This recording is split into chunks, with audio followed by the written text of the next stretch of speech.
Okay, dito na po tayo sa part 3. Next na gagamitin po natin, ito po, yung selection tool. Paano na po siya gamitin?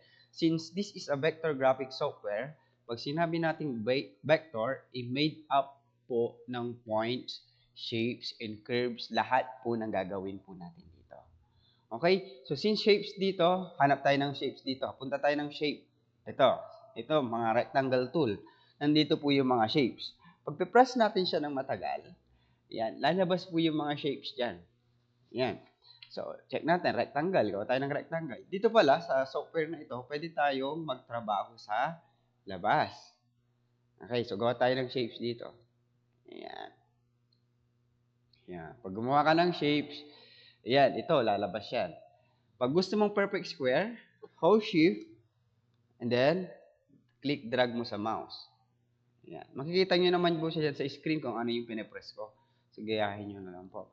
Yung orientation niya galing sa igid. Yan o. Pero, mamimaintain mo yung aspect ratio niya o. Ayan. Pag dinagdagan mo ng shift tsaka alt naman, yung orientation mo galing sa center. Ayan. Next, check naman natin yung ibang shape. Ito, si round rectangle. Yan o. O, yan. Pwede mong i-round yan o. Naka-round naman. O, shift mo para perfect. Pag hindi naka-shape, freestyle rectangle. Pwede rin. Next, ganun din. Pag eclipse, pag perfect circle, pag oblong, wala kang pinipress. Basta yung mouse lang. Pag gusto mong perfect circle, hold shift and then out. Para nasa center orientation. Ayan. Para perfect circle siya. Then dito, si polygon. Si polygon naman, pag gusto mo siyang gamitin, dagdagan ng size, click mo dyan. Pag gusto mong dagdagan, arrow up. Pag gusto mong bawasan, hindi mo pa binibitawan na, arrow down. You know, madadagdagan po siya ng size. Another approach, right-click mo lang, madadagdagan mo na ng size dito. Kung ilan pong side yung kailangan mo. Next, ganun din sa star. Yan, mga shapes yan, mga yan. So, paano naman natin gamitin yung, ito pag gagawa ka lang ng shape. Ngayon, pag mag-move ka, magko-control ka, ito, selection tool. General selection tool. Yan. So, like for example, gusto mong i-move tong object na to, click, and then, pagtapos mo siyang maklik, pwede mong ma-move. Ayan. O pwedeng direct, click, move. You know, pwedeng click, move. Paano pag dalawa na i-move mo? Pwede rin ito, ganito. Ayan.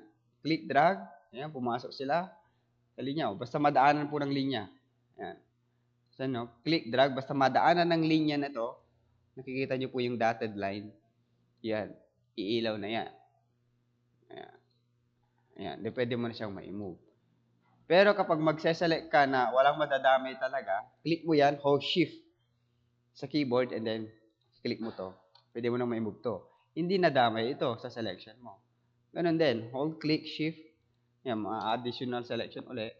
Pag hold shift, tapos click mo ulit, madedeselect naman. Pag click mo siya ulit. Ganun lang siya. Yan. Ganun tayo gumamit ng general selection tool. So, pag magdi-delete din tayo, click mo lang yan, delete sa keyboard.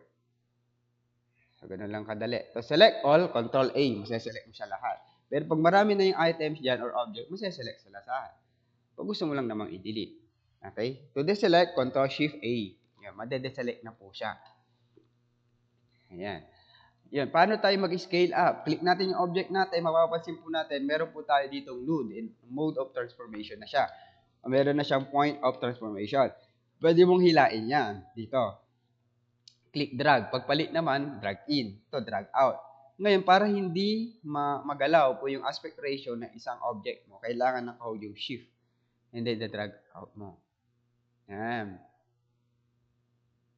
Or shift out. Sabay. Para ma-maintain mo pa rin yung aspect ratio ng isang object. Ngayon, to rotate naman, tapat mo yung cursor mo dito, mapapalitan yung icon, and then pwede mo lang ma-rotate. Yan. Pag hinold mo yung shift, habang nagro-rotate ka, mag-i-snap siya sa 45-degree increment. Ayan. Meron pang another transformation, right-click. Meron pa tayong transformation dito, and then, dito, meron tayong mga reflect. Ayun, ito yung reflect mirror. Ginamit mo to. For example, hindi mo siya mami-mirror eh. Try ko lang iikot dito na ganito. Ayan. Nimi-mirror ko to. Okay, right-click. Okay, transform, reflect. Yan. The next, pwede mo na ikutin ito. Ipi-preview mo. Yan. Kung vertically or horizontally. Ipi-preview mo kung anong mangyayari. Yun, lalabas po yung gagawin niya. Ngayon, kung gusto mo siya i-copy, pwede rin, mag-generate ka ng new shapes. Pero pag ayaw mo siya i-copy, gusto mo lang siyang i-transform, yun, yung object mo, okay mo lang. Ayan. Yeah, magtatransform siya. Parang yung reflect dito, parang mirror ang tawag termino sa ibang mga software. Okay? Yan. So, ikakat ko na muli ito. Mahaba. Kasi mahirap po kasi i-upload sa YouTube. Okay.